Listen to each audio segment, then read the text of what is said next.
du Saint-Esprit, ainsi soit-il. Je voudrais aujourd'hui entamer comme un troisième volet pour parler aujourd'hui au sujet de la nécessité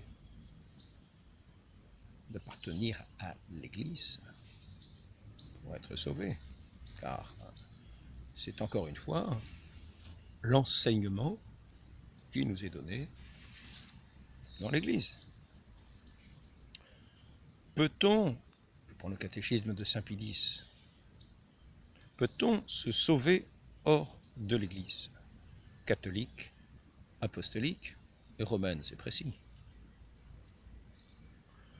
Non, hors de l'Église catholique, apostolique, romaine, nul ne peut se sauver comme nul ne put se sauver du déluge hors de l'arche de Noé, qui était la figure de cette Église. Là, nous avons la référence de cette première épître de Saint Pierre, chapitre 3, verset 20, qui nous montre clairement que nul hors de l'Église ne peut être sauvé.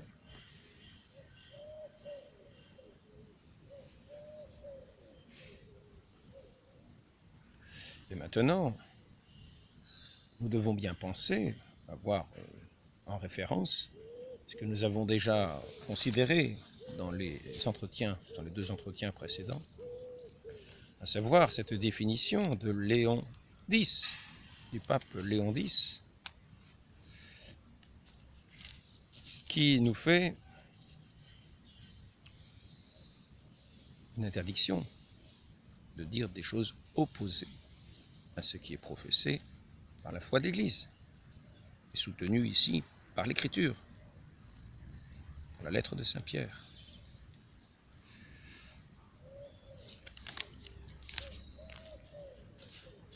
Nous déclarons, puisque la vérité ne peut pas contredire la vérité, nous définissons que chaque déclaration contraire à la vérité éclairée de la foi est totalement fausse. Et nous interdisons strictement l'enseignement contraire à être autorisé. Nous décrétons que tous ceux qui s'attachent à des déclarations erronées de ce genre, c'est-à-dire de ces contradictions, sèment des hérésies. Ils sont totalement condamnés et devraient être évités et punis comme hérétiques et des infidèles détestables et odieux qui minent la foi de l'Église. Qui est le contradicteur, sinon Satan, qui veut dire celui qui est opposé, celui qui s'oppose à Dieu? C'est lui le contradicteur. C'est lui qui va dire des affirmations contraires à la vérité. La vérité ne peut pas contredire la vérité.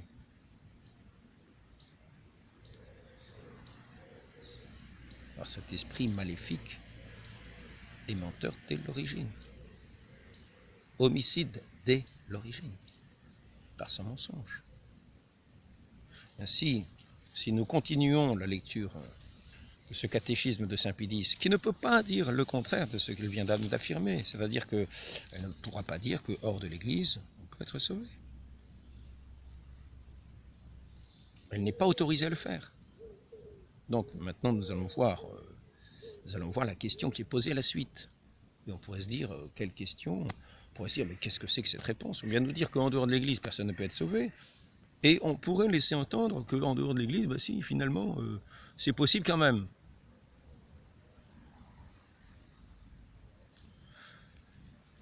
Donc, je tiens quand même à rappeler quelques petites phrases qui confirment cette affirmation. Qui confirme cette affirmation qu'en dehors de l'Église, effectivement, il n'y a pas de salut. La foi nous oblige instamment à croire et à tenir une seule sainte Église catholique et en même temps apostolique, et nous la croyons fermement et la confessons simplement, elle hors de laquelle il n'y a pas de salut ni de rémission des péchés. Boniface VIII, Unam Sanctam, 18 novembre 1302. Donc ce qu'on vient de dire dans le catéchisme est confirmé.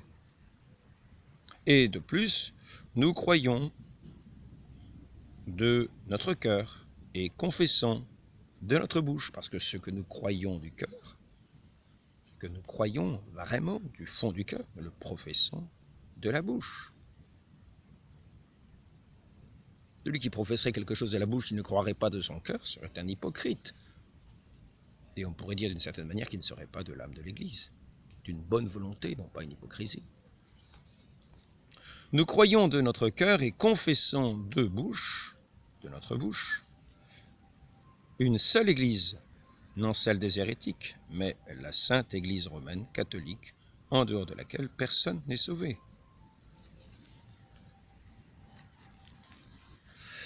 Il y a aussi ici, je dirais une dernière chose.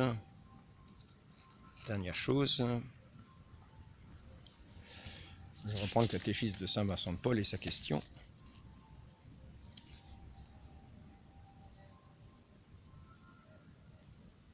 Les païens, les idolâtres, les juifs, les turcs ne seront-ils pas sauvés? Non, s'ils ne sont chrétiens. Et puis, pour ma part, pour compléter ce catéchisme, je mets quelquefois des références pour rendre plus concrètes ces affirmations qui sont appuyées sur souvent les Écritures ou des textes solides de l'Église, et c'est le cas ici. Il y a une seule Église, et c'est ce que nous professons dans le credo. Il y a une seule Église des fidèles, en dehors de laquelle absolument personne n'est sauvé. Latran 2, chapitre 903. Bon, donc maintenant nous avons vu que cette affirmation de ce catéchisme de Saint Pie X est en fait une définition de l'Église. C'est-à-dire qu'en dehors de l'Église, il n'y a pas de salut. C'est un enseignement de l'Église, un enseignement solide, auquel, par conséquent, enseignement de vérité, auquel, par conséquent, nous ne pouvons pas apporter de la contradiction. Je vais garder la page ouverte. La vérité ne peut pas contredire la vérité.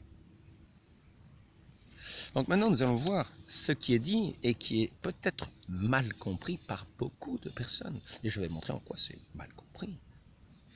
Et c'est là que c'est une chose importante. Et il faut y faire très attention. Donc je répète la phrase du catéchisme. Peut-on se sauver hors de l'Église catholique, apostolique, romaine? Non, hors de l'Église catholique, apostolique, romaine, nul ne peut se sauver. C'est clair, hein? Comme nul ne put se sauver du déluge hors de l'arche de Noé, qui était la figure de cette Église. Première lettre de Saint Pierre, chapitre 3, verset 20. Mais celui qui sans faute de sa part poursuit ce catéchisme, mais celui qui sans faute de sa part se trouverait hors de l'Église. Je fais remarquer les mots. Celui qui sans faute de sa part, on affirme que ceux qu'on va signaler en dessous sont bien hors de l'Église.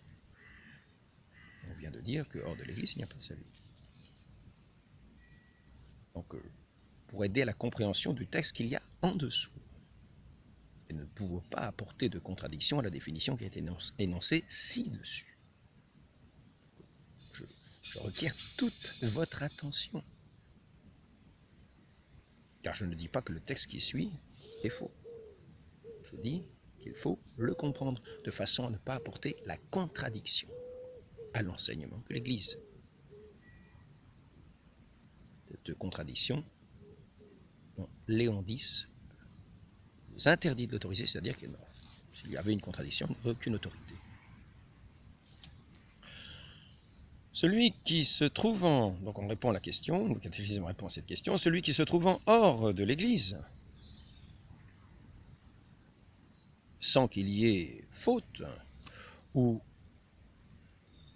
sans qu'il y ait de sa part, sans qu'il y ait de sa faute, ou qui est de bonne foi, qui aurait reçu le baptême, ou en aurait le désir, au moins le désir implicite du baptême, qui chercherait en outre sincèrement la vérité et accomplirait de son mieux la volonté de Dieu, bien que séparé de l'Église.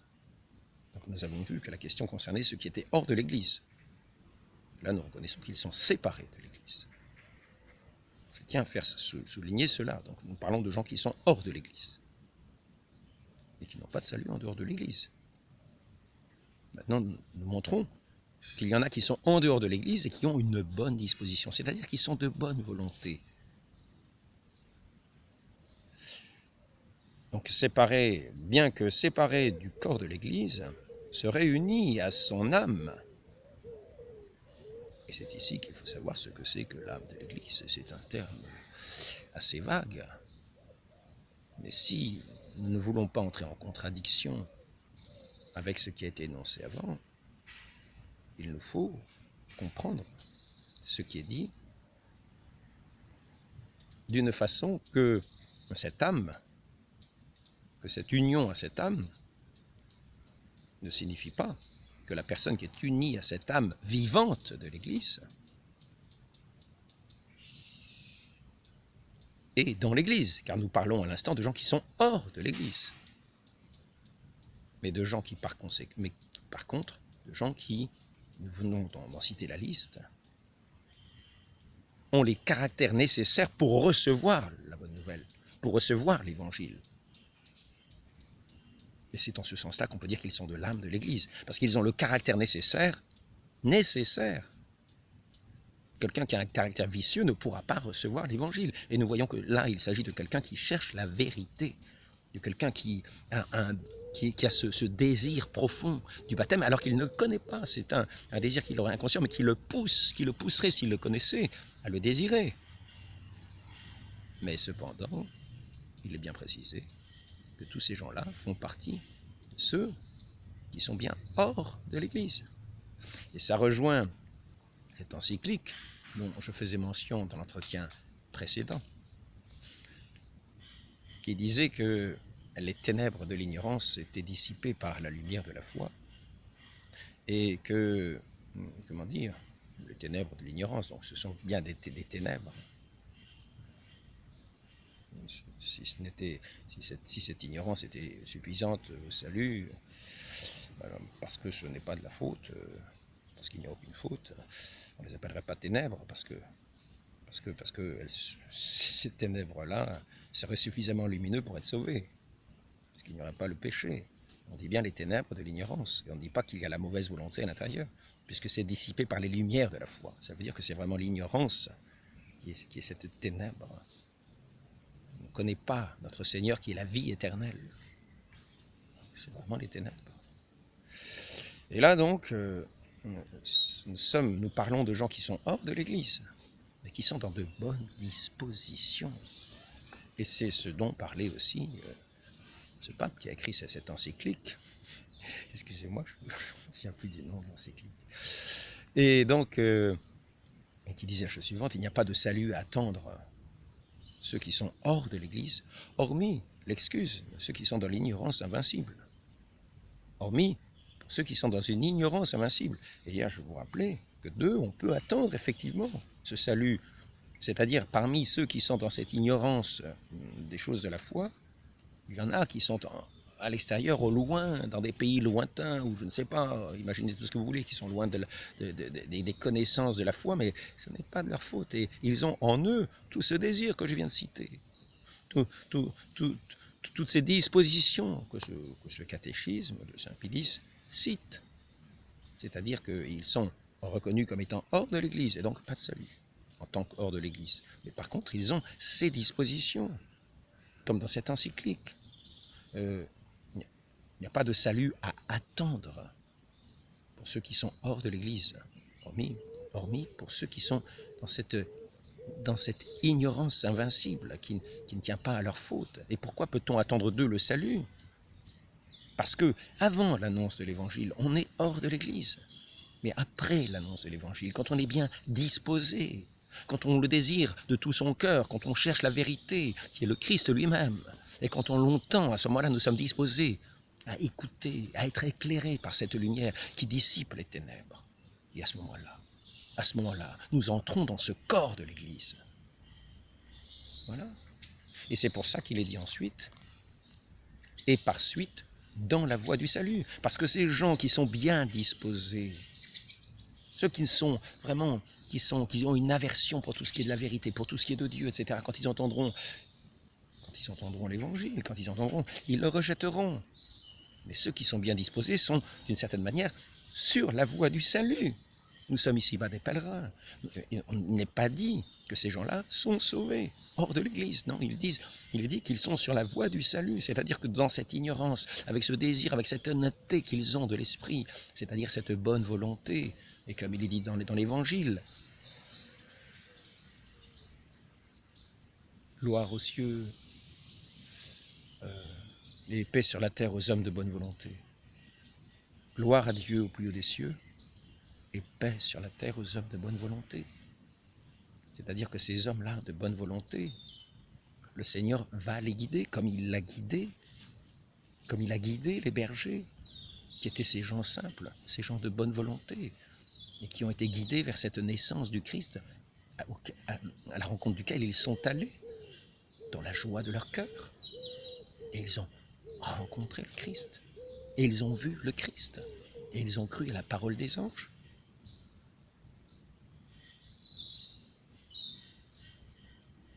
Donc nous voyons qu'il ne s'agit pas ici de dire, nous voyons qu'il ne s'agit pas ici de contredire un dogme de l'Église. Et si c'était contredit, il serait à rejeter.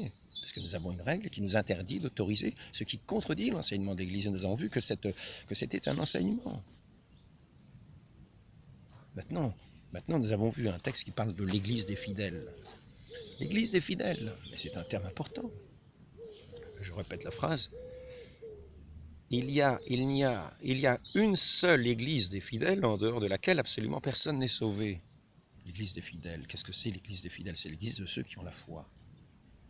On pourrait se dire, l'Église des fidèles, c'est pas forcément ceux qui ont la foi catholique, mais nous savons que c'est un dogme. Nous savons que c'est un dogme. Il y a une foi nécessaire au salut, que la foi catholique est nécessaire au salut. Je l'ai rapporté hier, il suffit de regarder l'entretien d'hier, vous verrez. Donc, cette foi catholique, qui est nécessaire au salut, c'est elle qui fait les fidèles. Ceux qui ont une foi insuffisante au salut, nous n'allons pas les appeler les fidèles, sinon il y aurait tromperie. Les fidèles sont ceux qui ont la foi nécessaire pour être sauvés, c'est-à-dire qui ont la connaissance de notre Seigneur Jésus-Christ, qui est la vie éternelle. Cette vie éternelle est dans la connaissance de notre Seigneur Jésus-Christ. Donc, l'Église des fidèles, l'Église de ceux qui ont cette foi nécessaire, qui ont cette foi suffisante, nécessaire. Et quand nous avons dit cela, eh bien, nous voyons bien que nous ne demeurons pas dans une ignorance, même si elle est sans faute. Nous voyons bien que ces gens qui sont de bonne disposition, notre Seigneur connaît le fond des cœurs. Et que ceux qui sont de bonne disposition, notre Dieu connaît leur bonne disposition. Et notre Dieu agit avec justice. Et à celui qui est fidèle en peu de choses, notre Seigneur confiera de plus grandes. À celui qui a fructifié le petit talent qu'il avait, c'est ces talents naturels que nous avons et qui sommes fidèles à la vérité dans ces petites choses naturelles, notre Seigneur va pouvoir connaître le fond des cœurs, agit avec justice et va pouvoir confier son trésor, qui est cette vie spirituelle, de laquelle le baptême est la porte.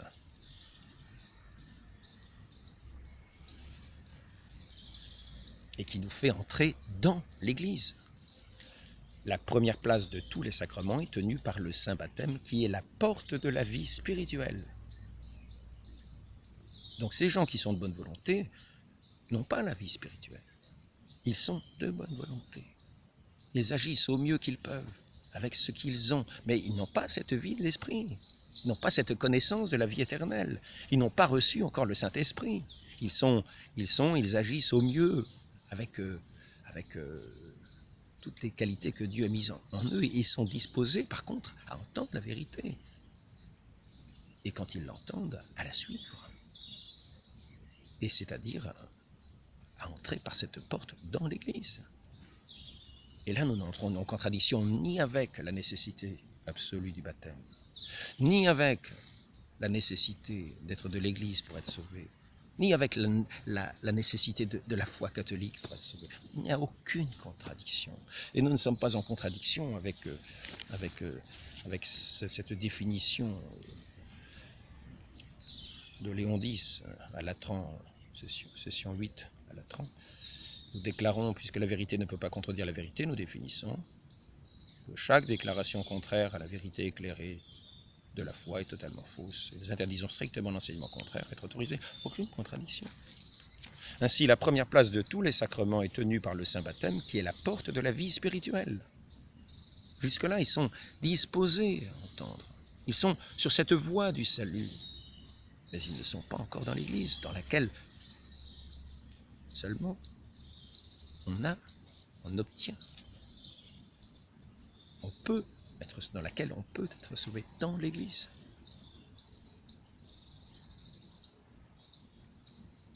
Peut-on se sauver hors de l'Église, catholique, apostolique, romaine? Non, hors de l'Église, catholique, apostolique, romaine, nul ne peut se sauver.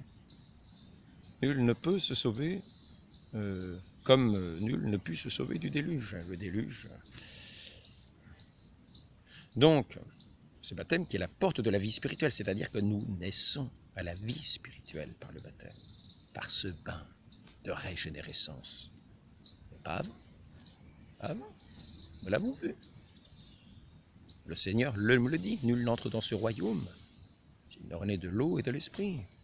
Et il est même dit dans ce catéchisme, et c'est un dogme de la foi, un dogme de la foi appuyé par la parole de notre Seigneur, auquel on ne peut pas apporter de contradiction.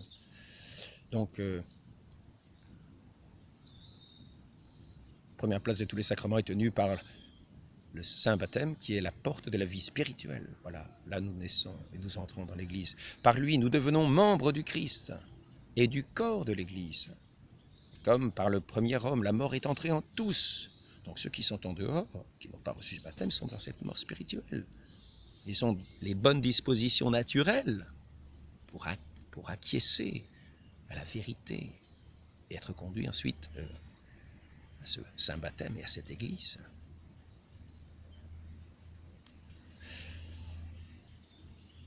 Et comme par le premier homme, la mort est entrée en tous, si nous ne renaissons pas, ça c'est tiré de la lettre aux Romains 5, 12, et si nous ne renaissons pas par l'eau et l'esprit, comme dit la vérité, nous ne pouvons pas entrer dans le royaume des cieux. La matière de ce sacrement est l'eau vraie et naturelle. Concile de Florence, 1439. Donc, nous voyons que tout ce que nous voyons dans ce catéchisme, là, il n'y a pas de contradiction. C'est-à-dire qu'il y a ces âmes qui sont d'une certaine manière, ces personnes qui sont d'une certaine manière unies à l'âme de l'Église, qui on peut dire est la bonne volonté, la volonté du vrai, la volonté du beau, la volonté le désir de Dieu. Mais le désir de Dieu n'est pas encore Dieu. Il peut mettre ce désir, et puis la personne n'a pas l'aversion, elle peut poursuivre, être attirée, être éclairée par des paroles. Et après ça, il faut naître. Il faut entrer par la porte de la vie spirituelle, par laquelle nous naissons à la vie spirituelle. Et c'est dans cette Église qu'est cette vie spirituelle. Donc, maintenant,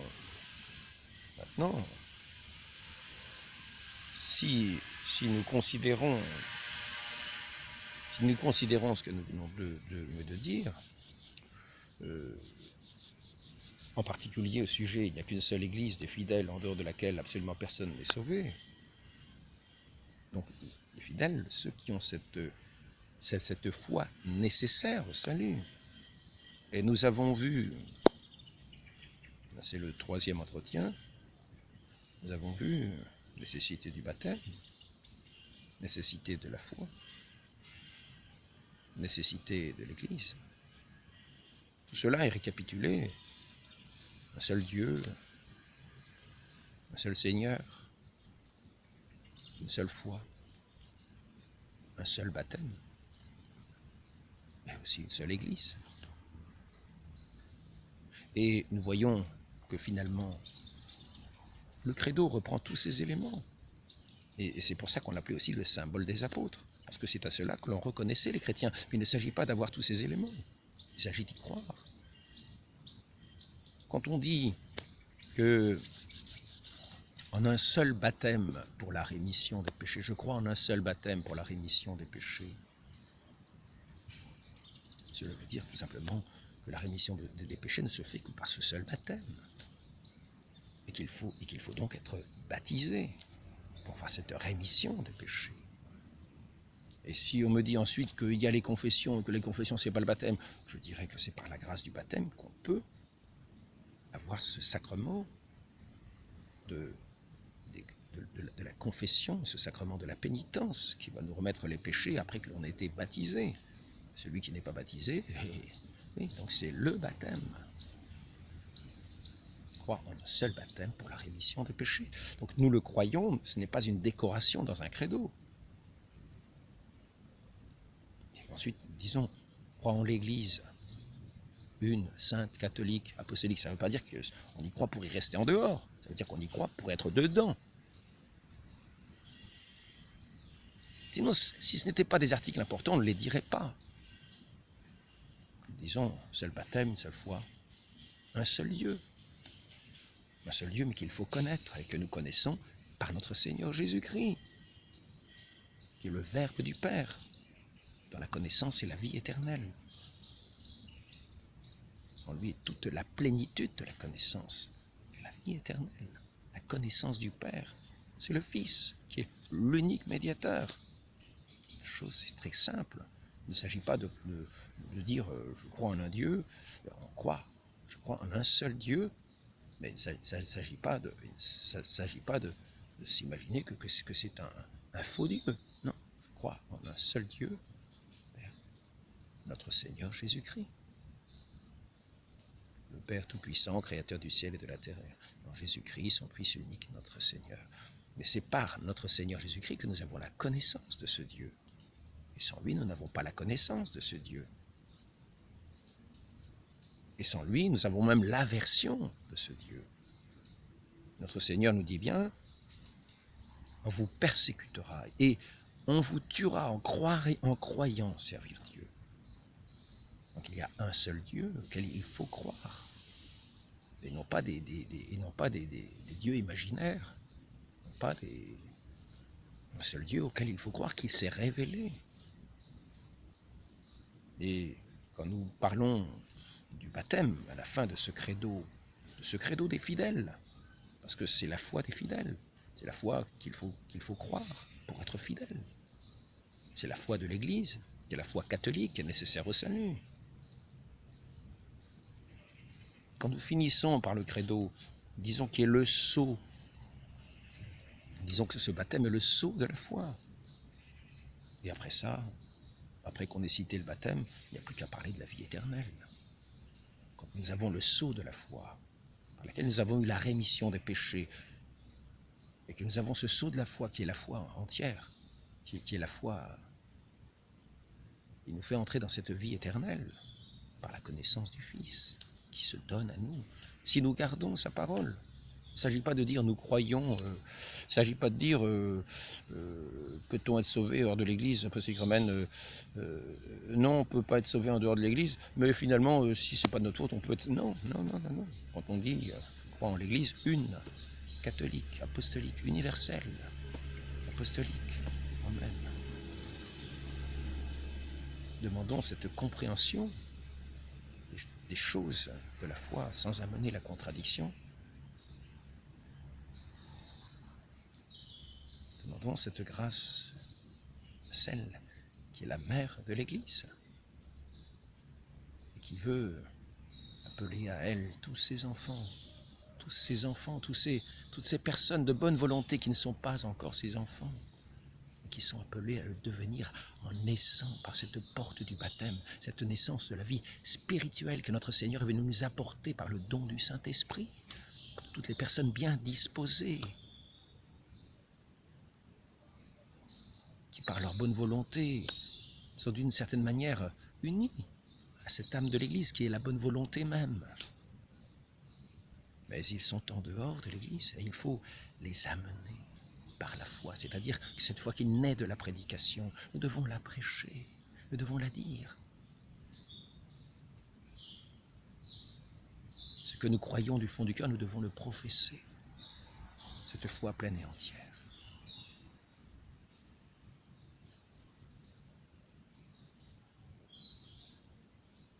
cette foi catholique dans laquelle on ne peut pas être sauvé. C'est un dogme de l'Église, on les voit partout écrits. C'est-à-dire cette connaissance de notre Seigneur Jésus-Christ, qui est la vie éternelle. Demandons-la, notre très sainte mère, cette mère de l'Église, d'attirer tous ces toutes ces brebis égarées dans cette bergerie sainte, où ils pourront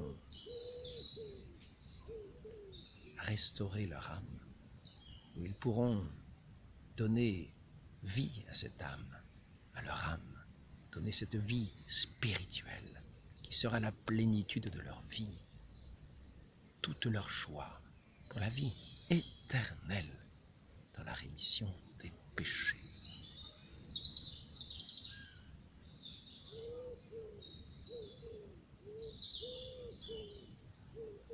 Ainsi soit-il, au nom du Père et du Fils et du Saint-Esprit, ainsi soit-il.